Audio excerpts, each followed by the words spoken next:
This obviously is not the Stogie Palace. I am in the dark here, obviously, although it doesn't look as dark to me as it probably does to you.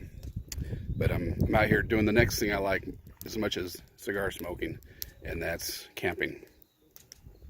Once again, this is Chris Stogie Palace. Thanks for watching. So I'm here smoking my oldest cigar that I have had, I should say, in my collection. It's from 2014. It's a Brick House Maduro, and it's held up pretty good. It smells great. The cellophane had a little yellowing in it, so yeah, it's held up pretty well. Pretty good fire going back there too. And I wanted to bring up a quick thought that I had about podcasts, cigar podcasts in particular. Now, I'm not a stranger to podcasting. I've done it before. Started around 2008. I used to do one. 2012, I did a few more. Still do a camping one right now. And I know it's not easy. I know that they're doing the best they can. Some people just don't have faces for radio, and some people don't have voices for podcasts. Sorry, I can't get more light than this, but this is the best I have. My phone does not have a front flash for video purposes, so you can see the fire back there anyway. I really only listen to two, and that's a past tense, listened to two cigar-related podcasts, and that's the Cigar Authority and Cigar Dave. Cigar Dave's great. I have no knocks on anything he does. I love his videos, or his podcast, and his humor and everything around it. But I stopped listening to cigar podcasts, both of those, about a year ago. It had nothing to do really with them. It had more to do just with me. People come and go with their taste when it comes to all things, including videos like this, YouTube channels, and podcasts. I'll come and go with some. For a while there, I was listening to Adam Carolla, exclusively when I was kind of getting burnt out on cigar podcasts. Right now, I'm listening to one that has to do with the history of the Beatles. It's called Something About the Beatles. It's a really good one too. But these things happen. But what I will say about those two in particular, like I said, Cigar Dave, no knocks on that at all. I think that's a great show. I just lost interest in cigar podcast, period. Cigar Authority, a little different because they had that care package, which I talked to you guys about a lot. This cigar here, I don't think was from the care package. You can see the cherry right there burning well. But the thing that kind of got me a little down on them, and they're great guys. I'm not knocking them. Trust me. I think they're a business, though. They're doing it to help promote their business. And some of the brands they carry are kind of exclusive, I think, to them. A lot of the ones they talk about are people that they know. Like they used to have the guy of Hammer and Sickle on there all the time. He passed away sometime last year, but they would have the people on that they promoted the most and that they had in their store and that they would give out in the care package. And most of the brands, if you go to your local shop, you may not be able to find.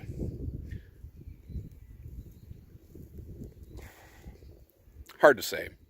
The ones they really promoted. Now, everybody seems to carry Macanudo and those particular brands, which they do too. But too much of their show was turning into more of a promotion of what they carry. And I don't know if they went beyond the boundaries of what they carried. And that's fine. That's perfectly within their rights. It's their show. They spent a lot of money on it. It's obvious with their studio and their podcast cafe. They were just starting that one by the time I had kind of moved on. But it wasn't because their quality had gone down. I just kind of got burnt out on it because I was listening every week for a couple years. It was a good way for me to stay up with things when it comes to podcasts. With cigars. And I admit, I'm a little behind the power curve these days when it comes to cigars. I would love to get input from you guys, ideas about what's new as far as cigar. What would you like to see reviewed? I'll go out and buy them myself, as long as it's something I can actually find. I'd prefer to go to my cigar shop, give them the money. I haven't even been in that thing for over a year since they opened a new location. So there's a couple exceptions when it comes to Cigar Authority about the brands that they carry and stuff. They're all good. I'm not knocking on any of the brands, but one brand in particular that I will single out as being above and beyond. You know what? I'm going to turn this way because this guy's his truck lights are on over here, and he can help light me up. Byron. You remember that one? That was one that I reviewed. You can find it in the videos here. That is one hell of an excellent cigar. I would not have known about it if it wasn't for Cigar Authority. I don't know what rights they have as far as it being one of their own brands or not. It's not one of their brands, I don't believe, but you know, I don't know if they have distribution rights, you know, exclusive to them or not. Either way, and he turned, so I'm not getting any light from him. Either way, that is one hell of a great cigar. That alone made being in their Cigar Authority care package worth it, because it was awesome. I mean, that was $20 a month. That cigar is a $25, $30, maybe even $50 cigar. I don't know, but either way, it's awesome. So I'm glad I did it for that purpose. And there were a few others in there too that were really good. Some of the ones that they really pushed hard, like Hammer and Sickle, I didn't think they were as good as they made it out to be.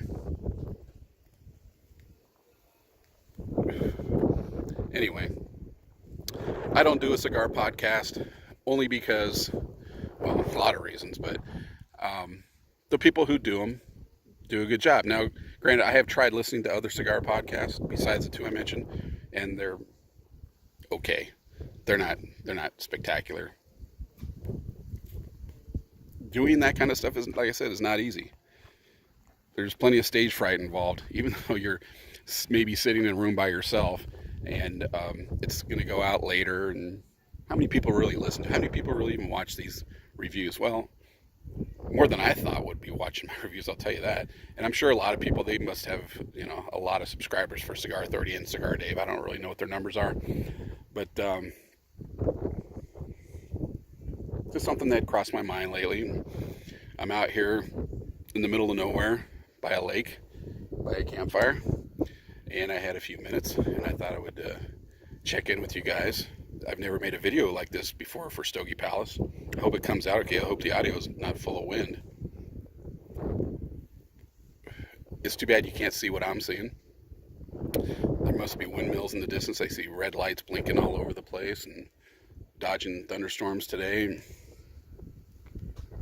Finally got the wind down to a point where I can come out here and enjoy a cigar and, you know, not be blown away. Anyway, once again, I do appreciate all you guys who watch and comment, and you regular commenters, you know who you are. I definitely appreciate all the input and all the kind words, more than I think I deserved. And but I was curious, do you guys listen to any cigar-related podcasts? I'm sure that you all watch different YouTube channels. I do, when it comes to cigars, I'm talking about. I don't know. This thing's about halfway done, getting near the band, and it's pretty nice. But you know what I need with it? I need a drink.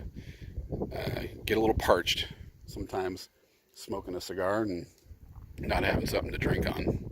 Unfortunately, it's not like I brought any bourbon or anything like that with me. I'm kind of limited to vodka. Wife brought some wine, which we just polished off a bottle. Port, 19% alcohol. Wow. Unbelievable. 6 grapes, in case you guys are curious. You guys, I'm not a wine drinker. I could care less about wine. It's not my thing. But we went on a cruise. I'm going way off topic here. We went on a cruise, and, you know, this waiter was not pushing anything on us, but he said, you know, would you like some wine with this? And I go, whatever, you know, whatever pairs with whatever we have. I don't know. And he was from Argentina, I believe, and he mentioned this wine from Portugal, a port wine called 6 Grapes, and it was fantastic. We walked away from there just plastered, though. He taught us a lot about it, and he went above and beyond. He was just a waiter at the main dining area. think that's what they call it. But we went back to him a couple times, gave him a pretty healthy tip when we were done. And great guy. We really got to know this guy. I think it happens a lot on cruises. Unfortunately, cigar smoking, which I mentioned in videos here, is kind of a tough thing to do there, if not impossible, on cruise ships. Maybe some are better than others. This is Royal Caribbean. They put you in the windy area that it's not very pleasurable, and you can't have a jet lighter on you because you can't get it through the airport probably, and I don't think they want them on the ship either. But so using matches, or if somebody was lucky enough to sneak one of those jet lighters on, a torch, that was fine. But the wind was such, and there's a wind tunnel on the second to last upper deck, that it was not very enjoyable. Kind of pointless. Can't smoke in the cabin, obviously. Can't smoke on the balcony. Can't smoke anywhere except for that one spot. You can't smoke in the casino when everybody else there is smoking like chimneys with their cigarettes. Sucks. But anyway, let me know a couple things. One, do you listen to any cigar podcasts? And two, any ideas for what you would like to be reviewed that I haven't reviewed before. This one here I have reviewed. I don't remember the score I gave it. It's better than average. It's not spectacular, but it's pretty darn good. And I'll tell you what, being 4.5 years old, it's pretty nice. So this has been Chris at the Stogie Fireplace, Stogie camping trip in the middle of nowhere and just south of the border of Nebraska and in Colorado. Thanks for watching. I hope this video was watchable and listenable. See you later.